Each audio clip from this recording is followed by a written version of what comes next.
আচ্ছা, তোমাদের সপ্তম অধ্যায়টার নাম কি একটু বলো তো?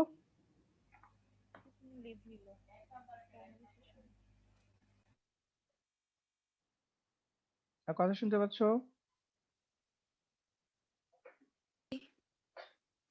স্যার শুনতে পাচ্ছি।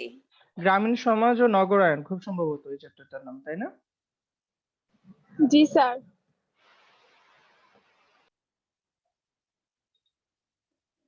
ওকে।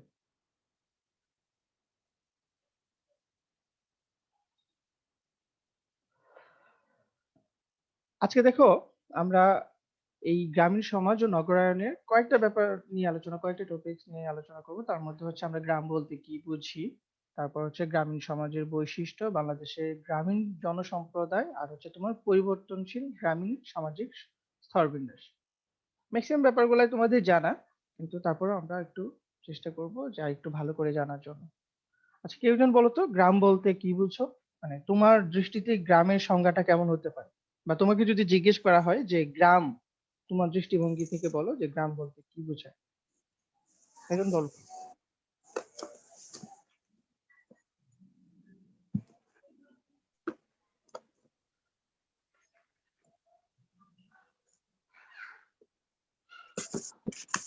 পারবে? স্যার আপনি বলে দেন। গ্রামের সংজ্ঞা পারো না? বলতেছেন একজন বলছি। হ্যাঁ, তাহলে তুমিই বলো।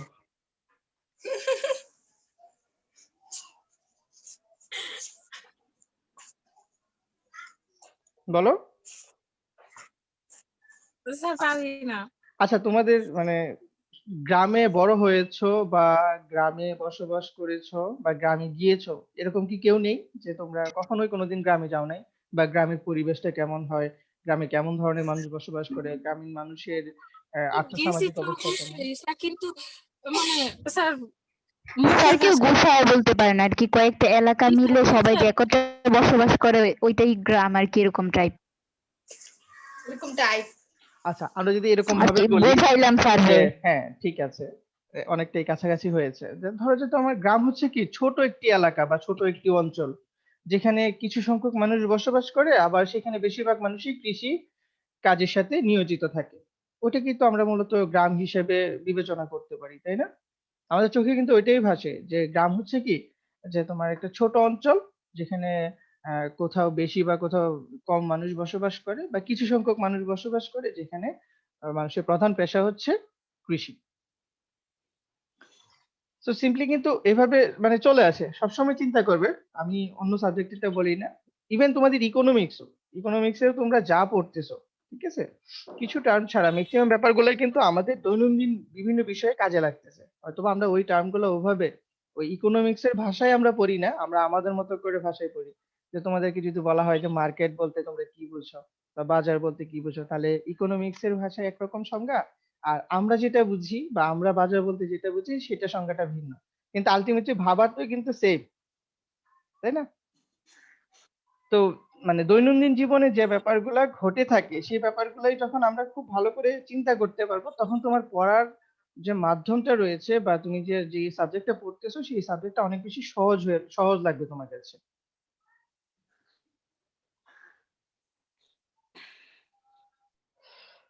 আচ্ছা, মানব প্রকৃতির একটি প্রাচীনতম দিক হলো সমাজবদ্ধভাবে বসবাস করা, তাই না? মানুষ যখন বন জঙ্গলে বসবাস করত, মানুষ তখনও কিন্তু সংঘবদ্ধভাবে বসবাস করত। কিন্তু এই সংঘবদ্ধতার মাধ্যমে কিন্তু পরিবর্তন বিবর্তনের মাধ্যমে কিন্তু একটা সময় গিয়ে মানুষ সমাজ গঠন করতে শিখেছে। মানুষ তার নিজের ব্যক্তিগত বা হচ্ছে তোমার পারিবারিক বা তোমার সামাজিক অধিকার সম্পর্কে সচেতন হয়েছে, এবং তারা তাদেরকে একে অন্যকে সহযোগিতার মাধ্যমে সংঘবদ্ধভাবে বসবাস করার যে ওয়েটা রয়েছে সেটাকে আমরা সমাজ বলে থাকি, তাই না? আদিমকালেও মানুষ সমাজবদ্ধভাবে বসবাস করত। প্রকৃতিগতভাবে প্রবণতা ছাড়াও সামাজিক প্রয়োজনে মানুষ সমাজ গড়ে তোলে। দেখো, সমাজ গঠন করার মূল উদ্দেশ্যই হচ্ছে একে অন্যকে সহযোগিতা করা। কারণ আমরা কি জানি যে মানুষ কখনোই একাকী বসবাস করতে পারে না। পৃথিবীতে এমন কোনো মানুষ নেই যার কোনো সাহায্যের প্রয়োজন হয় না। পৃথিবীতে এমন কোনো মানুষ নেই যে সবকিছু নিজে উৎপাদন করতে পারে। তো সেজন্য কি হয় যে তার ব্যক্তিগত প্রয়োজনের জন্যই কিন্তু সে কি করতেছে, যে তোমার সহযোগিতামূলক একটা সম্পর্ক গড়ে তুলতেছে। আর সেই সহযোগিতামূলক সম্পর্কটা কিন্তু আমরা সমাজেই দেখতে পাই। দেখো প্রথমত খাদ্য আহরণ, তারপরে হচ্ছে যে তোমার নিরাপত্তা, সবসময় খালি বানান ভুল হয়। নিরাপত্তার জন্য সমাজ গড়ে তুললেও পরবর্তীতে পারস্পরিক সহযোগিতা ও নির্ভরশীলতার কারণে কিন্তু মানুষ দলবদ্ধভাবে বসবাস শুরু করে। এখন এই দেখো, আমরা যখন আমরা দেখি যে প্রাচীন সমাজ ব্যবস্থার মধ্যে বা এর আগের পর্যায়ে যদি আমরা চিন্তা করি, তখন দেখতে পাবো যে দাঁড়াও একজন জয়েন করতে যাচ্ছে। তো প্রাচীন সমাজ ব্যবস্থার পূর্ববর্তী সময়টা যদি আমরা দেখি, মানুষ কিন্তু বন জঙ্গলে বসবাস করতো। তখন সংঘবদ্ধ হয়ে কেন বসবাস করতো? কারণ তারা বিভিন্ন ধরনের পশু পাখির হাত থেকে নিজেদেরকে রক্ষা করার জন্য তারা সংঘবদ্ধ হয়ে বসবাস করতো।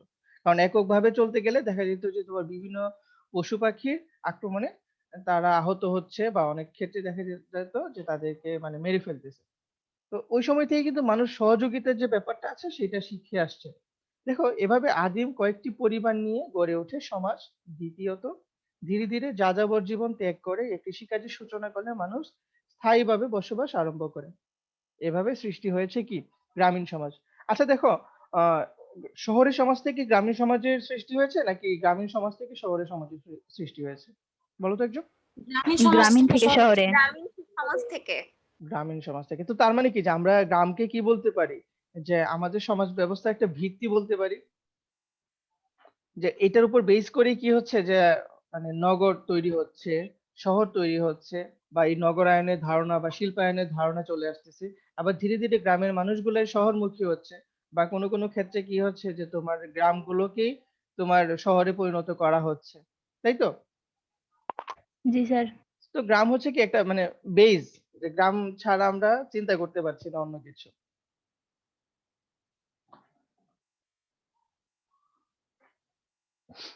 আচ্ছা, তারপরে আসি তোমার গ্রামীণ সমাজের বৈশিষ্ট্য। একজন বলো তো গ্রামীণ সমাজের একটা বৈশিষ্ট্য বলো। আমি তো দেখাই দিছি, তারপরে বলো। কুসংস্কার বিদ্যমান। কুসংস্কার? শুধু নেগেটিভ কথা বলো কেন, পজিটিভ কিছু বলো।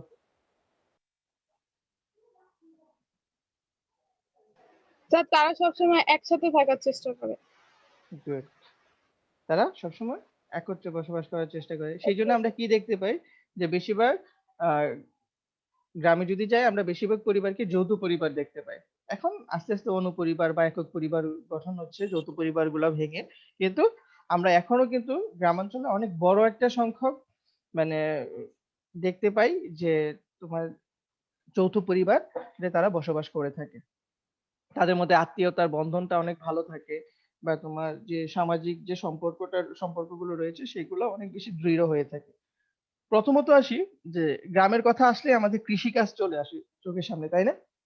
মানে ব্যাপারটা টেন্ডেন্সিটা এরকম, যে গ্রামে বসবাস করলে কৃষিকাজের সাথে নিয়োজিত থাকতে হবে, তাই না? তো সেই জন্য হচ্ছে তোমার প্রথম বৈশিষ্ট্য আমরা বলে থাকি হচ্ছে তোমার কৃষিবৃত্তি, এগ্রিকালচার অকুপেশন। এখন দেখো, তোমার গ্রামের লোকজনের প্রধান পেশাই হচ্ছে কৃষি। আবার গ্রামাঞ্চলে কৃষিকাজে দ্বারা অর্থনৈতিক কর্মকাণ্ড আবর্তিত হয়ে থাকে। তার মানে হচ্ছে কি যে গ্রামাঞ্চলে মানুষ যে কারো এখান থেকে নয়েজ আসতেছে, একটু মিউট করে দাও। ফারজানা, তোমার এখান থেকে নয়েজ আসতেছে, মিউট করে দাও। ফারজানা আক্তার।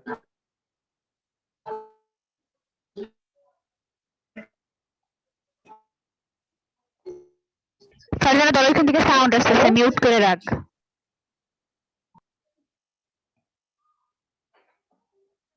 আমার কথা শুনতে পাচ্ছ? জি স্যার। আচ্ছা, নেটওয়ার্কের প্রবলেম করছিল।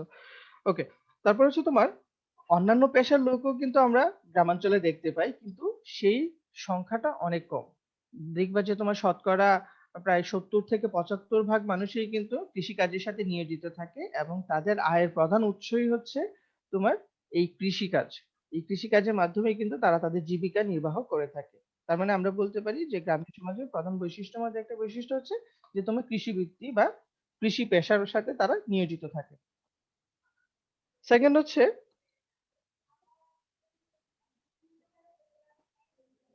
গ্রামীণ জনসম্প্রদায়। দেখো গ্রামীণ জনসম্প্রদায়ের সদস্যদের মধ্যে এক সমষ্টিগত চেতনার অস্তিত্ব আমরা দেখতে পাই।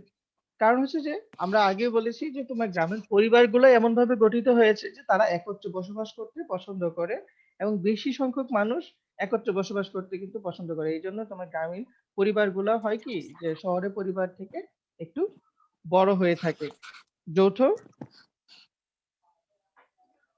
যৌথ পরিবার হয়ে থাকে।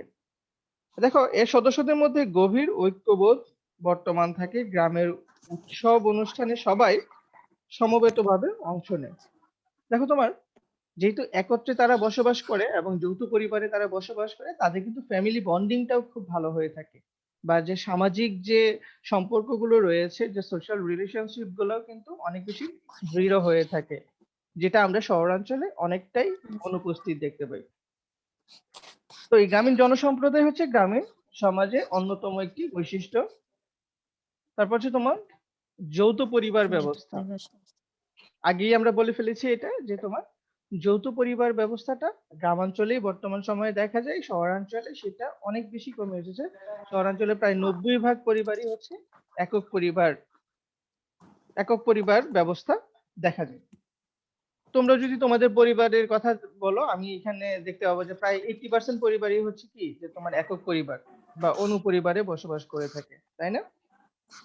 তোমাদের মধ্যে কেউ কি আছো যে মানে ওই জয়েন্ট ফ্যামিলিতে বসবাস করো, মানে চাচা চাচিরা একসাথে থাকে বা অন্যরা একসাথে থাকে, এরকম কি আছে? না স্যার। হ্যাঁ, কিন্তু আমি কিন্তু জয়েন্ট ফ্যামিলিতেই থাকি।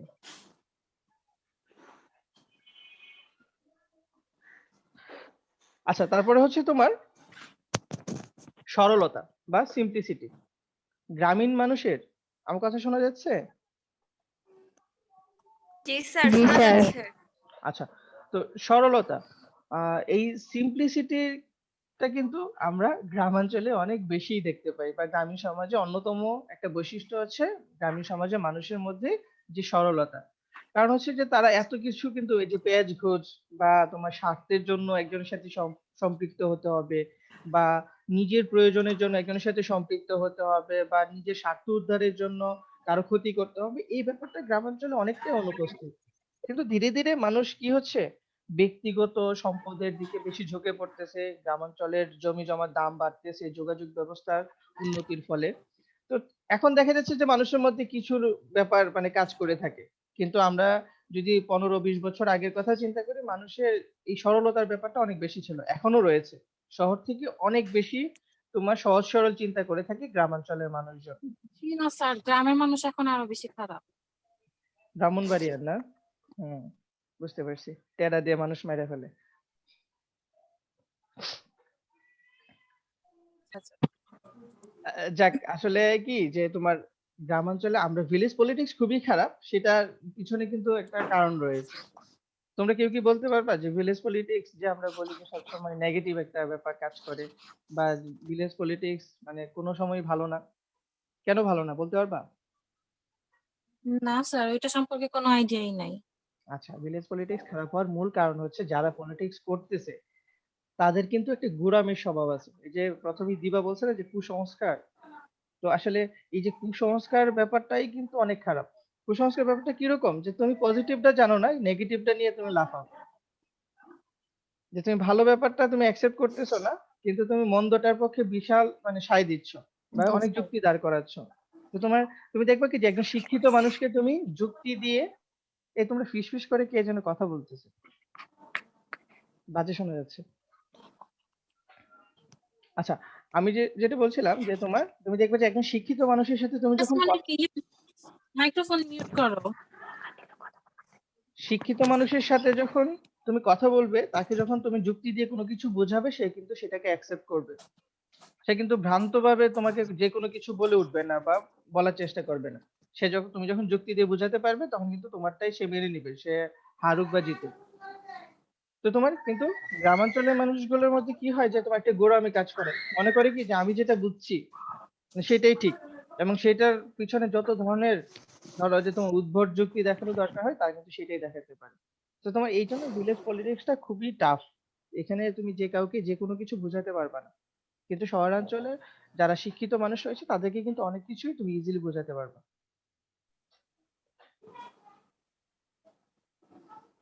এই যে ইয়াতে মানে জুমে ক্লাস নিতে এই জন্য ইচ্ছা করে না, 40 মিনিটস টাইম লিমিট দেখাচ্ছে আর 10 মিনিটস আছে।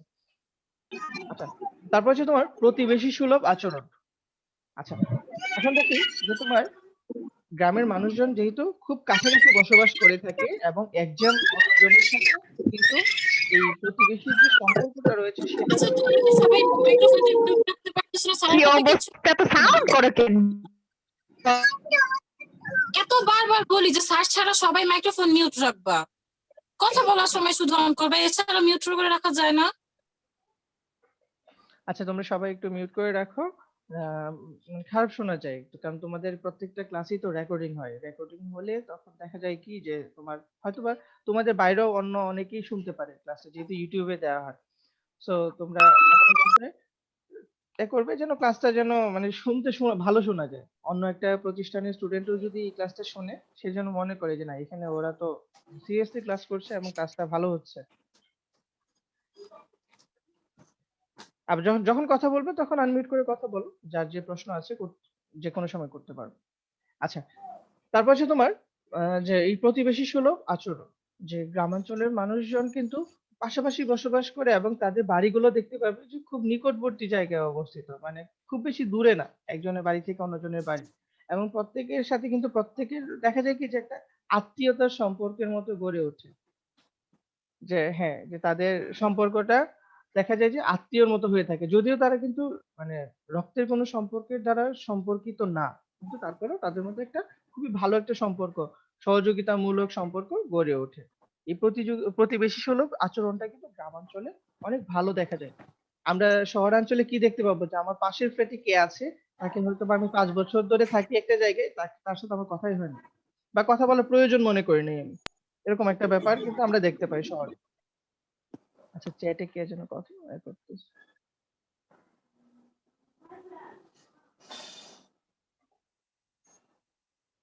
আচ্ছা, দেন হচ্ছে তোমার ধর্মভাব। আচ্ছা, এটা নিয়ে একজনে বলতে পারবে যে ধর্মভাব বা ধর্মীয় যে ব্যাপারগুলা রয়েছে সেগুলা গ্রামাঞ্চলে কেমন? স্যার অনেক ভালো, ওনারা 5 ওয়াক্ত নামাজ পড়ে, আমাদের মতো মানুষ না। না, তো গ্রামের মানুষ মানে একটু বেশি মানে ধার্মিক হয়, দেখা যায় যে ম্যাক্সিমাম একটু হুজুর থাকে, বেশি তারপরে না দোস্ত, তারা ভালো, আমরাই ভালো না। আমি আচ্ছা, সরি গ্রামের মানুষকে ভালো আচ্ছা, বলতে পারতেছি না। ব্যাপারটা হচ্ছে আমি একটা কথা বলি যে তোমার বিষয়টা হচ্ছে অন্যরকম। যে ভালো মন্দের ব্যাপারটা তো আলাদা। নামাজ পড়লেই যে একজন ভালো হয়ে যাচ্ছে ব্যাপারটা কিন্তু এরকম না। জি নামাজ স্যার, পড়ে এক্স্যাক্টলি আমি এটাই চোরও বলতে কিন্তু নামাজ চাচ্ছিলাম। পড়ে, তাই না? আমি কিন্তু নামাজকে ইন্ডিকেট করছি না কিন্তু। যে ব্যাপারটা হচ্ছে এরকম যে অনেক দেখবা যে মানুষ যে সারা জীবন অন্যায় করছে, শেষ জীবনে গিয়ে হজ করে চলে আসছে। তো মানে তার কিন্তু টেনডেন্সি থাকে একটা যে হজ করলে তো সবকিছু মনে হয় মানে মাফ হয়ে যাবে, বা মানে আমি বেঁচে গেলাম যে সারা জীবন যে অন্যায় করেছি। আসলে এখানে হজের সাথে সম্পৃক্ত না, সম্পৃক্ত হচ্ছে যে তার কর্মকাণ্ডের সাথে, যে সে কি কি কর্মকাণ্ডের সাথে সম্পৃক্ত ছিল। তার প্রত্যেকটা কাজের জন্য আলাদা আলাদা বিচার হবে, এটা আমরা সবাই জানি।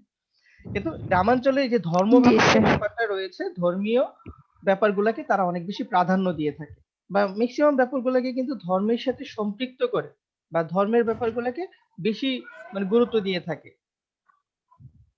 দেখবা তোমার ঈদ, ধর্মীয় উৎসব ও আচার অনুষ্ঠানকে ঘিরে তাদের জীবন অতিবাহিত হয়ে থাকে। তারা কিন্তু মানে এই যে ধর্মীয় যে আচার অনুষ্ঠানগুলো রয়েছে তার সেগুলোর জন্য মানে ওয়েট করতে থাকে যে কখন ওই অকেশন গুলো আসবে, কখন আমরা মানে নতুন কাপড় চোপড় কিনতে পারবো, বা ভালো খাওয়া দাওয়া হবে, বা একে অন্যের বাড়িতে বেড়াতে যেতে পারবো। এই বিষয়গুলোকে কিন্তু ধর্মীয় দৃষ্টিকোণ থেকে বিবেচনা করে। আমরা যেরকম উৎসব চিন্তা করি ম্যাক্সিমাম ক্ষেত্রে শহরাঞ্চলের মানুষরা উৎসব চিন্তা করে, কিন্তু তাদের হচ্ছে ধর্মীয় দৃষ্টিকোণ থেকে সেটা প্রধান উৎসব এরকম ভাবে বিবেচনা করে থাকে। দেখো, এই মানুষগুলো অতিমাত্রায় প্রকৃতি নির্ভর ও ধর্মভীরু হয়ে থাকে, কারণ অনেক আগে থেকেই তারা কি হচ্ছে যে বিভিন্ন ধরনের রিচুয়ালের সাথে বা বিভিন্ন ধরনের প্রথার সাথে সম্পৃক্ত থাকে। আর ওই প্রথা পালন করতে গিয়ে কিন্তু বিভিন্ন ধরনের কুসংস্কারের সাথে তারা সম্পৃক্ত হয়, বা বিভিন্ন ধরনের কুসংস্কারও মেনে থাকে। তো এটা কিন্তু ধর্মেরই একটা অংশ। যে কারণ আমরা কি জানি প্রাচীন যে ধর্ম ব্যবস্থা ছিল বা সনাতন ধর্ম ছিল, সেখানে কিন্তু প্রকৃতি নির্ভর ছিল, যে প্রকৃতির দ্বারাই কিন্তু তারা বেশি মানে প্রভাবিত হতো। তো গ্রামাঞ্চলের মানুষও কিন্তু এখনো দেখবা যে তোমার ওই যে হিন্দুদের একটা এই যে কিছুদিন আগে পূজা গেল না, ওই পূজার মধ্যে দিয়ে কি যেন মানে বৃষ্টি শেষ হয় বা পূজার দিন সবসময় বৃষ্টি হয়, এরকম একটা ব্যাপার কিন্তু আমি দেখতে পাই যে ওই দিন বৃষ্টি হবেই। মানে ওনাদের চিন্তা ভাবনা হচ্ছে এটা যে পূজা হচ্ছে বলেই বৃষ্টিটা হচ্ছে। তো তার মানে কি যে তারা কিন্তু ওই বৃষ্টিটাকে একটা ন্যাচারাল মানে ফ্যাক্ট হিসেবে বিবেচনা করছে না, তারা বিবেচনা করছে কি যে এটা একটা ধর্মীয় একটা অনুষ্ঠান, আর সেই অনুষ্ঠানের জন্যই সেই পূজাটা হয়েছে। মানে তারা সবকিছুকে ইনভলভ করে ফেলে হচ্ছে ধর্মের সাথে। আচ্ছা, তারপরে হচ্ছে গ্রামীণ পরিবারের অল্প বিস্তর বিচ্ছিন্নতা। এটা কি বলতো এর জন্য? স্যার জানি না। খুব ভালো অ্যান্সার। আর কি কি আছে বলো? তার কাজের জন্য অনেকে শহরে চলে যায়, তারপরে পরিবার বিচ্ছিন্ন হয়। অল্পতেই ডিভোর্স হয়ে যায় এমন কিছু আর তুমি বিয়ে শাদীর মধ্যে যাচ্ছ কেন? স্যার বিচ্ছিন্নতা তোর বললো কথা তো শুনে হাসি পেলো। হুম। বললো গ্রামীণ পরিবারের বিচ্ছিন্নতা, এই দুইটা ওয়ার্ড মিলে মনে হলো ঝগড়া হলে ডিভোর্স এর হয়। আগেও কিছু একটা ছিল, জাস্ট ওইটা ফোকাস দিয়ে। অল্প বিস্তর মানে কি? অল্প কিছুদিন টেকসই। না স্যার, এটা সবাই একসাথে আচ্ছা, এখন তারপরও আমি তাদের তোমাদেরকে প্রতি একটা কিছু একটা আচ্ছা বিচ্ছিন্নতা দেখা দেয়। আচ্ছা আমি একটা কথা বলি। সবসময় এই জন্য আমি বলি যে আমাদের চারপাশে যে বিষয়গুলো ঘটতেছে তোমরা একটু বেশি নজর দেওয়ার চেষ্টা করবে যে তোমার আমাদের মানে চারপাশে কি ঘটতেছে। তোমরা দেখতে পারবে কি যে গ্রামে কিন্তু কৃষিকাজের উপর বেশিরভাগ মানুষ নির্ভরশীল, তাই না? কৃষিকাজ করেই কিন্তু তারা জীবিকা নির্বাহ করে থাকে। এখন ব্যাপারটা হচ্ছে যে তোমার কৃষিকাজ বছরে কত দিন হয়? সারা বছরই কি কৃষিকাজ করা স্যার যায়? দুইবার। স্যার সারা বছর বছরে দুইবার হয় আমার জানা মতে। হ্যাঁ, মানে ২ ফসলের যে জমিগুলো আছে তোমার ২ বার হয়। কিন্তু দেখা যাচ্ছে ওখানে ৩ মাস ৩ মাস ৬ মাসের মধ্যেই কিন্তু মানে ওই ধান লাগানো থেকে শুরু করে ধান কাটা পর্যন্ত মোটামুটি এই ৬-৭ মাসের মধ্যেই কিন্তু ২ ফসল উঠে যায়।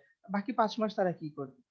অনেকে আছে কিরকম যে তারা নিজ বাড়ি থেকে দূরে গিয়ে কোথাও কাজ করে। অনেকে আছে এখন শহরমুখী হয়। বিভিন্ন ধরনের এই যে দালান কোঠায় যে কাজ করে যে শ্রমিক হিসেবে। যে তারা আবার অনেকে আছে যে শহরে এসে রিক্সা চালায় বা অন্যান্য কাজকর্মের সাথে সম্পৃক্ত হয়। তখন কিন্তু তারা তাদের পরিবারের বাইরে এসে সেই কাজগুলা সম্পন্ন করে থাকে। আর সেটার জন্য কি হয় যে তাদের পরিবার থেকে সাময়িক সময়ের জন্য ওই ৪ মাস বা ৫ মাসের জন্য বিচ্ছিন্ন হয়ে যাচ্ছে। ঠিক আছে? এটাকেই বলা হচ্ছে গ্রামীণ পরিবারের অল্প বিস্তর বিচ্ছিন্নতা। মানে তারা তাদের কাজের জন্য তারা পরিবারের বাইরে এসে কাজটা স্যার করে তাহলে যায়। হচ্ছে অল্প সময়ের জন্য বিচ্ছিন্ন হয়ে যাওয়াটা হ্যাঁ, বিচ্ছিন্ন। বিচ্ছিন্ন হয়ে যাওয়াটা। ধরো তুমি এখন আচ্ছা স্যার। এই ৩ মাসের একটা কোর্স করতে যাচ্ছ যে তুমি এখন ঢাকা শহরে আছো, তোমার এই কোর্সটা করতে হবে চিটাগং এ। তখন তুমি চিটাগং এ চলে যাচ্ছ। তো তুমি কি মানে একদম ফ্যামিলি থেকে ডিটাচ হয়ে যাচ্ছ? ব্যাপারটা কিন্তু ওরকম না। যে তুমি কিছুদিনের জন্য যাচ্ছ, সেখানে তুমি কাজটা সেরে আবার তুমি ওই ফ্যামিলিতে চলে আসতেছো। তো এটা হচ্ছে তোমার এই অল্প সময়ের জন্য যে তোমার একটু মানে আইসোলেটেড হয়ে যাওয়া, এই ব্যাপারটাকে বলা হচ্ছে তোমার কি অল্প বিস্তর বিচ্ছিন্নতা, সেটা পরিবার থেকে। আর হচ্ছে তোমার সংকীর্ণতা, ন্যারো আউটলুক। সংকীর্ণতা ব্যাপারটা কিরকম? সবকিছুকে মানে নেগেটিভলি চিন্তা ভাবনা করা, সবকিছুর মানে পজিটিভ ব্যাপারগুলাকে বেশি উপস্থাপন না করে সবসময় এটার খারাপ দিক কোনগুলা রয়েছে সেগুলাকে উপস্থাপন করা, এই ব্যাপারগুলাই কিন্তু বেশিরভাগ ক্ষেত্রে আমরা গ্রামাঞ্চলে দেখতে পাই। তোমরা গিয়ে দেখবা কিন্তু তাদেরকে যেকোনো কিছু চাইলেই বিশ্বাস করাতে পারবা না।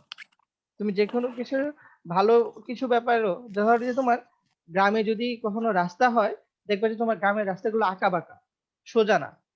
কেন সোজা হয় না জানো সেটা? না স্যার। কারণ যখন তোমার রাস্তাঘাট তৈরি করা হয় তখন কি হয় যে তোমার গভর্নমেন্ট তোমার ওই গ্রামের মানুষদের রাস্তাটা কিনে নিয়ে কিন্তু রাস্তাটা করে। ধরো তোমার জমি আছে, তোমার সেই জমি থেকে তোমাকে বললো যে আমাকে ১০ ফিট জায়গা বা ২০ ফিট জায়গা আমাকে দেন। ঠিক আছে? আমি আপনাকে যত দাম আছে এর থেকে ৩ গুণ ৪ গুণ ৫ গুণ টাকা আমি দিয়ে দিচ্ছি বর্তমান বাজার মূল্য থেকে। তো সেভাবে তাকে টাকাটা দিয়ে দেয়। অনেকে আছে বুঝে, সে দিয়ে দিচ্ছে, আবার অনেকে বলে যে না আমি এখান দিয়ে দিতে পারবো না, ওইখান দিয়ে দিব। এটা আমার ভালো জমি, এটা দিব না। এইজন্যই দেখা যায় কি যে তোমার একেকজন একেক দিক দিয়ে জায়গা দেওয়াতে তোমার রাস্তাগুলাও হয় আঁকাবাঁকা। ঠিক আছে? তো তোমার এগুলো কিন্তু এই ন্যারো আউটলুকের একটা বড় মানে একটা উদাহরণ যে তোমার তারা তাদের মানে ভালো বিষয়গুলাকে খুব সহজে কিন্তু অ্যাকসেপ্ট করতে পারে না বা অ্যাকসেপ্ট করেও না। ঠিক আছে?